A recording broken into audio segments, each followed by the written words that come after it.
Hi, this is Denise Matthew. I hope you're doing well. I'm here today to talk about the overall view of the transits that we can look out for 2023. Uranus will stay in the gate 2 and will continue on until it shifts into the gate 23, where we had a little bit of a taste of that in 2022. So it will continue its transit into the gate 23 right into 2024. So again, we're having a redo of the energy of 2022. So with that said, let's get into the details. When we get to Uranus is actually going to be in the gate 2 until May 8th, 2023. And it's been there for a lot of 2022. So it's something that we've kind of become accustomed to, this energy for putting us on the right direct line to where we're meant to go, to our life purpose. Because the gate 2 is housed, you could say, in the magnetic monopole, or this place that is a theoretical place that has us on the right life path for ourselves, where we are doing and being who we are meant to be, as opposed to doing and being who other people might want us to be. This is an internal guidance system, or GPS, that puts us on the trajectory to your true north, that takes you to the place where only you are meant to be. Because we all have our own specific life path, life purpose, the place that we're meant to go, what we are meant to do for this incarnation. And Uranus has been trying to guide us along, to guide you through 2022, and it will continue to guide you until May 2023 to get you on the best path for you if you're open and aware to the urgings that it's giving you. This is the last chance for this to happen, because it won't return to this energy for another 82 years. It doesn't mean you're going to miss the boat, but it does mean that awareness, openness, and allowing the universe to speak to you, whatever way that works for you, can really work to your advantage, so you can get on the best path for you to move forward in your life. Your inner knowing is the one that tells you from your own space of your energy where you know where you're going. Nobody has to tell you, because that internal guidance is clicked on and ready to go to take you exactly where you're meant to go, to be your best version of who you are and who you want to be going forward. On May 9th, 2023, Uranus will move into the gate 23, and it'll be in the gate 23 right until June 2024. So it's going to be in there for a very long time. But it doesn't go through all the lines. It only hits the gate 23, line 5.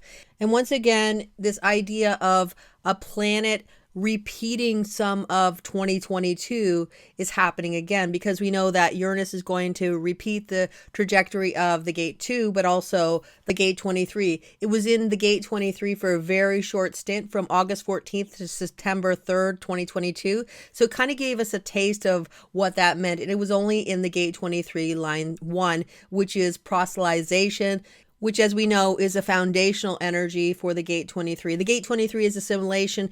This is an energy that is extremely mutative, and it is a mind energy. So in other words, this is projected energy, and it will only be received in the best possible way when people are asking for your insights or your mutative downloads. This is energy for huge transformative mutations that can shift the world. And with Uranus here, it really does talk about technology and anything related to alternative or really unusual things that are being developed in the world.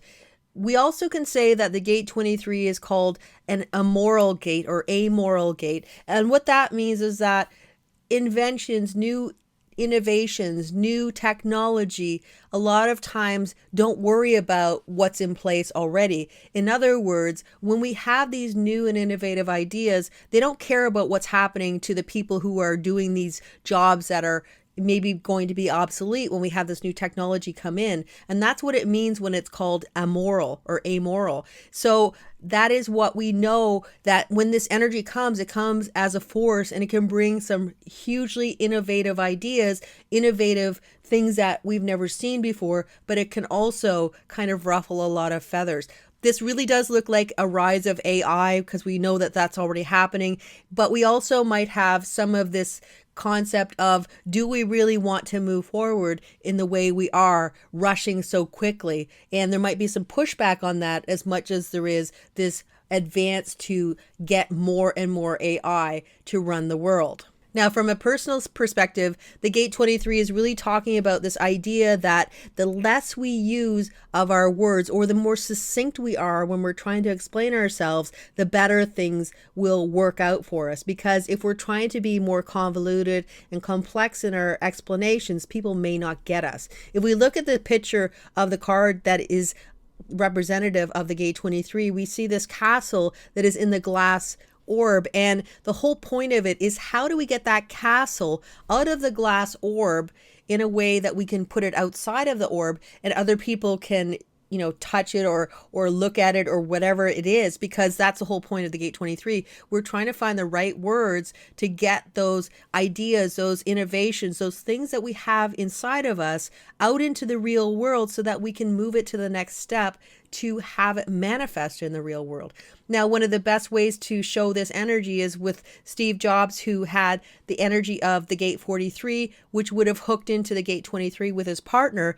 And it did talk about this idea that he had these big ideas within his mind, and he articulated them in a way that people could understand them. And it does take time, because this is new mutative energy that we've never seen before. And especially with Uranus, it really is going to be out there and unusual. And people may kind of look at you a little bit like as if you may have no idea what you're talking about. But in the right circumstances, this is something that can be activated, that can take off, and can really change your life and the life of a lot of people in the world.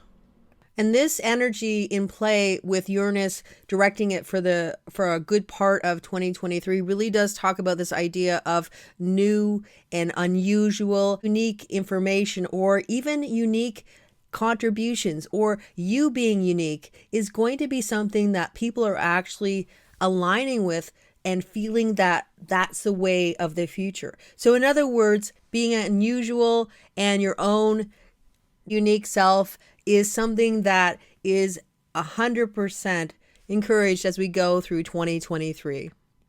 Well, that's it for the year ahead. I hope you enjoyed it. If you're still with me, thanks for coming along for the ride. And I will be back again as year progresses to talk about different transits, eclipses, Mercury retrograde, Venus retrograde, and the new and full moons. But until then, take care, and I will see you again soon. Bye for now.